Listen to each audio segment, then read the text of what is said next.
Something incredible happened. I had a dream, a prophetic dream, and I'm going to tell you all about it.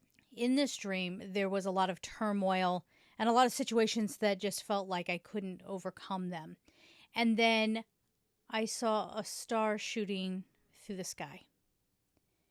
And I felt a presence that I couldn't see, but I felt the presence focus my attention somewhere else in the sky. And then there was just this incredible meteor shower. And I grabbed all the kids that were around me, and I'm trying to get my nephew to come over. And I said, look at that. And I remember in the dream, I said, it's the Pleiades.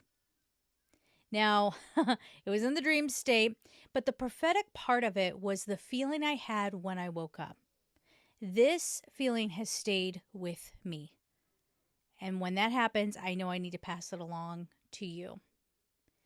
So things are going to be slicing and dicing in your life. I have lots more content coming out to guide you on some of those things through the angels, giving us messages, and that will be coming up. So keep an eye out for that. But the feeling I had was absolute and utter peace. And I felt like everything was okay and that everything made sense. It's the type of thing you hear when people have an NDE, a near-death experience, and they say that they just felt at peace, they felt loved, they felt understood, they felt like they were at home.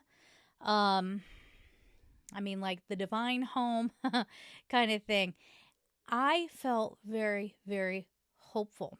And I'm going to try to articulate this other feeling where I became hyper aware that what we're seeing on the surface might seem really awful, but that it will be all okay. It all will work itself out. So for each of you in your lives, again, I do this for a living, okay? So I know when I get a dream like that, it's meant to give you a chance to envision your own future. Now, some of you would say, well, that's not a prophetic dream.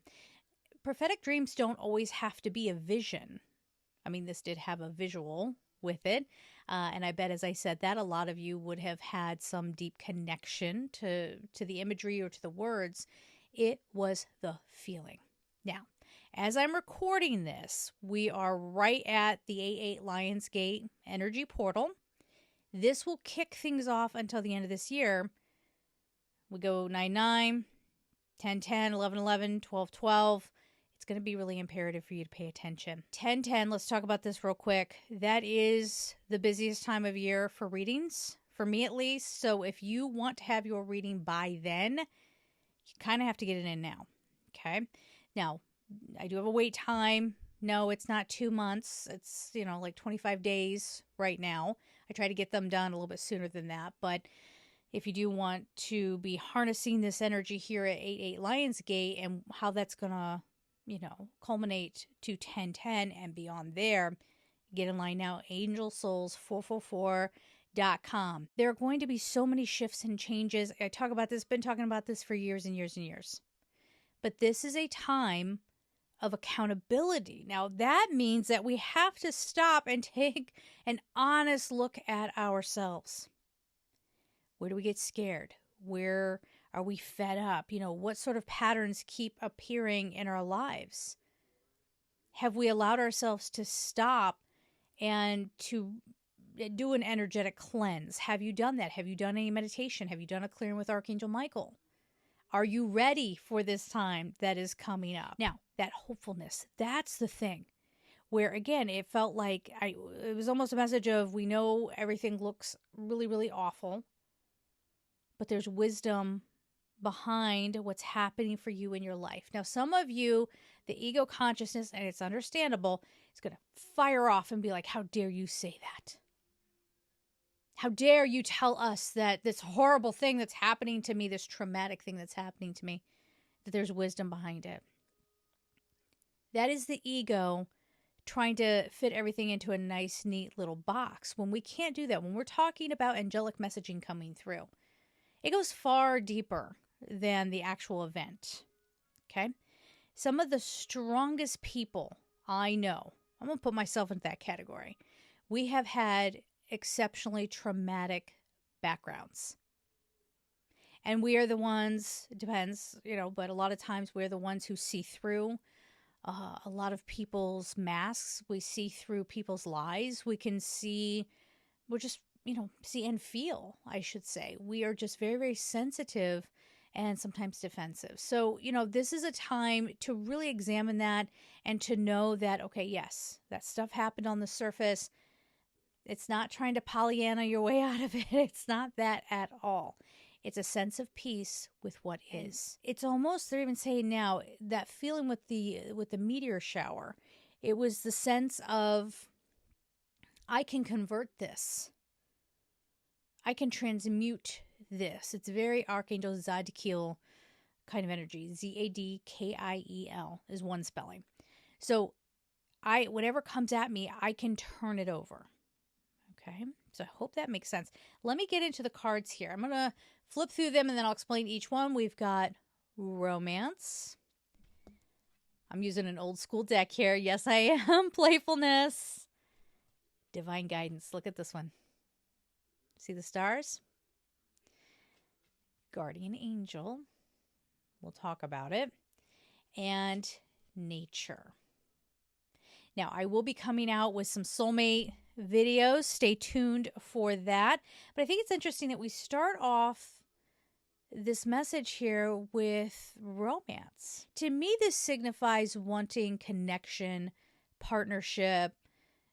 Some people would just say companionship.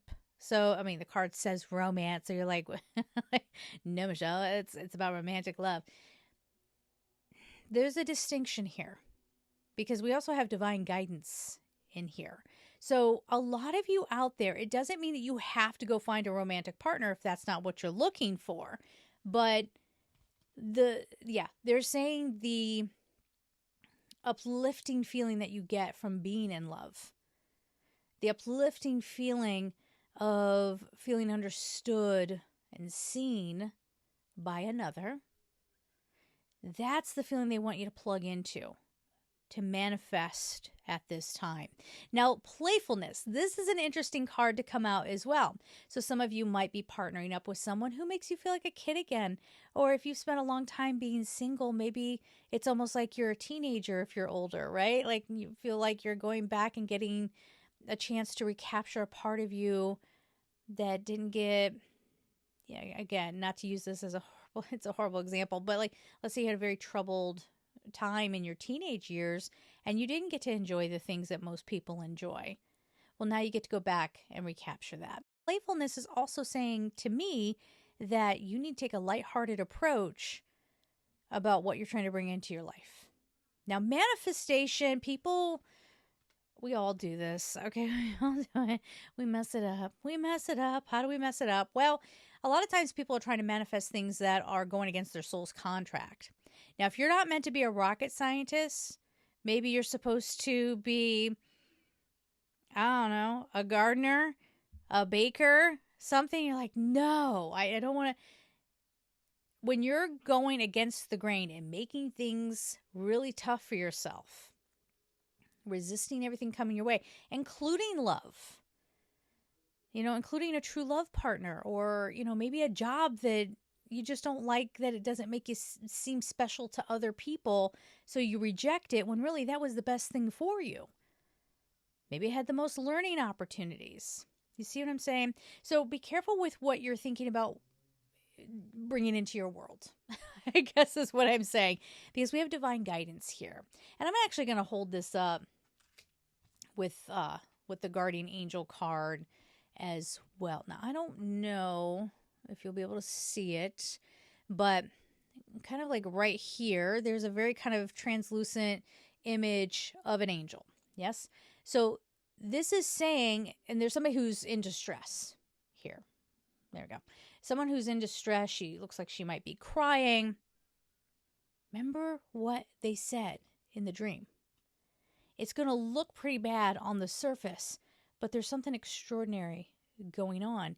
And you have this divine guidance that is coming to each and every one of you. If you found your way to this video, I know you hear it all the time, but energy finds you, okay? Messages find you. Healing finds you. So if you found your way to this video, this is for you, okay? There's divine guidance here. It's trying to get you to lift your head up, to not keep assuming that everything is just going to be bad or terrible or what have you. Now, this last card we have is nature. This is very Archangel Ariel energy. And when Ariel shows up, this is a calling to be grounded. She's about manifestation too. She really resonates with the root chakra.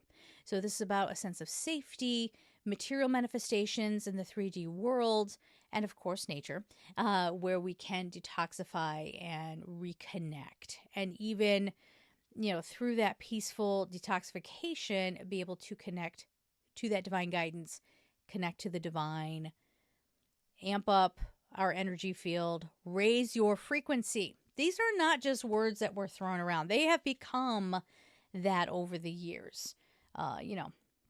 Spirituality has become incredibly popular with some people. And it's even a point of contention for others who really like to think of themselves as above being taken by such things. Well, they're not wrong. There are practitioners out there who are up to no good, for sure. But they don't represent all of us. If people are willing to open their heart just a little bit and hear what is coming through, things will change for the better. I know when I just do a simple meditation, a clearing with Archangel Michael, I am so much happier, especially if I do this before I go to sleep. I wake up in the morning, super happy, ready for the day. I have clarity, right? Who wouldn't love a little clarity, especially right now? So please take advantage of this time. Take that accountability, though. If you are somebody who assumes things about others, this will block your manifestation. It's just one example. What do I mean? Well, let's say someone's like, I know you're stressed, and maybe you weren't stressed at all. And they're like, well, you came in here and they're just misinterpreting your actions, or they're seeing you through the lens that they have crafted over the course of their lifetime. And so maybe it's not an accurate thing. If you're doing that to someone else, number one, that's such an energy entanglement. Trying to almost get into somebody to see what they're thinking and feeling. But it's just going to be an absolute drain on you. So let's not assume things about each other. And I'm really excited for a lot of you to gain, when I say clarity, I mean, across the board, but clarity when you look at someone. I was just telling someone else, I was like, how do you not see people being conniving? How do you not see people manipulating you? And they're like, oh, they're not. And they start making excuses for bad behavior. If you're a sensitive person, or you've been through those traumas, you've already seen things that most people don't see. You're trained. So it can be feeling very, very weird to you that someone might be so obviously crazy, or obviously has darkness working through them. And other people are like, oh, I have no problem with them. I really like them. I bonded over. Here's a clue. I'm going to give another example here really quickly. If you know someone and that person, you know them to be, oh my gosh, just maniacal. Okay. Just so terrible to people, not kind, very narcissistic, manipulative. If you know that, you've experienced that with that person, and someone else comes along and says, oh yeah, I've met them a couple of times. We bonded over da-da-da-da-da, and it's something silly. And you just told them, listen, that person isn't on the up and up. Be careful. And they're like, oh, I bonded with them. No. There's a thing here where they're, one, either not listening to you, or no active listening. That's another thing we can make a whole video on. Not listening to you, or they're playing games with you. It's a form of gaslighting. Well, I didn't see that about that person. we want to be careful with this. Again, it's a delicate dance. We don't want to make assumptions about people, but also if you know, and some of you know, okay, when you come up with someone, you're like, you're no good. Again, that's a terrible way to put it, but when you feel like you've done some stuff, you really don't care about others, or you're so intellectual and you're so out of balance that you may as well be a robot, because and those people are highly programmable and controllable. And I'm talking about the overly intellectual people who would quite honestly scoff at stuff like this because they don't understand it. They don't understand what's really going on. They see the misrepresented version of what we're doing here and think it applies across the board, and it doesn't. So, these are people that you want to be careful with, because they're going to make you feel like you're crazy or silly or gullible for believing in this stuff. But most of them, they go to church, or they go to some religious thing. It's so funny to me. It's like, okay, so you're okay with that, but you're not okay with all belief systems. So again, as we're coming into this time, these are just some examples of how your energy could be siphoned, pulled upon, and even wasted. Trust your instincts. Act accordingly. Like if you feel like you need to get back and away from somebody, do it. Yes. But also, let's not just jump to conclusions. If someone is being a little bit withdrawn around another person, it could be that, maybe they're being forced. I've gone through this where I've been forced to be in the same room with my abuser. Watching other people love on them and get irritated with me because I won't participate, or whatever, come in and join in the conversation, or say that I'm being moody, those kinds of things. And they just can't see what that person is exuding, and they don't know what that person's done. And even when you have told them what they've done, many of you can probably relate to this. You get told you don't know what you're talking about, you misread the situation, you're overreacting, again, you're too sensitive, and then it just doesn't mean anything to the, what shall we call them, the enablers. It means nothing to them until it happens to them. Then it's the end of the world. I think if you want to learn more about this, I've got it all right here. Check out these other videos.